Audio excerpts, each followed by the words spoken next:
One other question I wanted to ask is, so if we were to talk a little bit about like the physical health side of things, are there like what are some of those physical health or like women's health issues that are related to birth trauma? Like, are there, I know there are so many things when it's we don't just experience one thing. So we have birth trauma that has potentially led to XYZ, but what are there's like some common things that you see are kind of really interconnected there?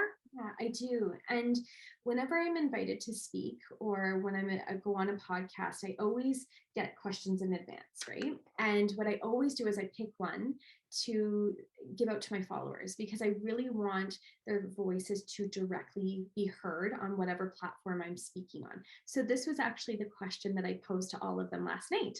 So if you give me a second, I've got it right Yes. here. I'm going to read to you the actual answers. And so there's a Okay. ton of overlap. And so most of these things that you're about to hear actually came up repeatedly. And so I'll Wow. just say them once, but I just want you to know that they came up quite a bit. Okay. So first and foremost, obviously they connected to mental health because that is Mm, a women's health issue is mental health. yes. But then they spoke to the pelvic floor issues that a lot of women deal with. And so that doesn't just come, I hope I can say the word vaginally. Okay, Yep. good. I'm like, I You can hope say so it. in this day and Yeah. age, but it doesn't just come from vaginal births, it also comes from C-sections. So we often think, oh, if we didn't use that part of ourselves, we wouldn't have pelvic floor issues, but you absolutely can, as well as blood pressure issues. So things like preeclampsia, which is a very common birth trauma form as well. Quite often they further experience blood pressure issues after the baby's even been born. And so if Okay. you're at risk of certain things, gallbladder issues, you see that a lot, as well as reproductive rights, like the autonomy to be able to choose in the future. A lot of women can't have children afterwards because an emergency hysterectomy took place as a result of complications from birth, as well as incontinence. We hear that a lot, prolapse, scar tissue, infertility, sexual dysfunction, as well as like physical injuries from it for women who have like episiotomies or Yeah. vacuum assisted births, and then infections. And so, even just to share, I didn't talk at all, I guess, about my own birth trauma experience, but one of the health issues I saw, Jocelyn, was C. diff. So, I don't know if you've ever heard of C. diff. No. Oh my goodness. It's this crazy infection that is typically found in older people or people dying of like cancer and things like that. And it was as a result of the second hemorrhage I had. So I had an excessive hemorrhage, almost lost my life, losing more than half of the blood in my body. And then 6 weeks later, I hemorrhaged again due to a retained placenta.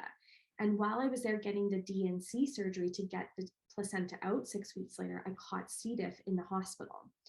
And usually you take this incredible medication called vancomycin, and it's supposed to like evaporate that C. diff and you would be fine. I relapsed 4 times. It's so, and you're violently ill. Like some people die from C. diff. It's very serious infection. And then as a result of relapsing 4 times, I ended up becoming a part of a study at the University of Alberta for the fecal transplant, like the C. diff research that they're doing. So after the first fecal transplant, it had an 80% success rate. I failed it, and I relapsed again from C. diff and had to have a second one. And now I'm knock on wood, excited to say that it's been like 6 months finally free of C. diff. But that's a major health issue. Well, as a new mom, right, as a brand new first time mom taking care of a newborn, was violently ill every day from C. diff for months and months. Oh my. So there's, yeah, so there's incredible, it's like a domino effect. That's how I describe birth trauma. It's not just this one isolated incident. It really like just compounds and hits so many other parts of your life. Wow. I I am so sorry that you have and are going through that, Tila. Like that, Jocelyn. I can't. Yeah, it's I'm out of the woods now, thankfully. But you know, if this would have been 6 months talking to you, it was hard. It was a really tough Oh, place to be while managing being a new mom. You know, yeah. yes. I can't imagine because yes, the being a new mom when everything is going wonderfully is so hard, let alone like having such um trauma and significant serious health issues on top of that, where you can, how do you look after this little one and yourself when, Yeah. Yeah. So again, going back to like, you're not alone if you're hearing yourself in parts of my own story, yeah. and that struggle that exists afterwards.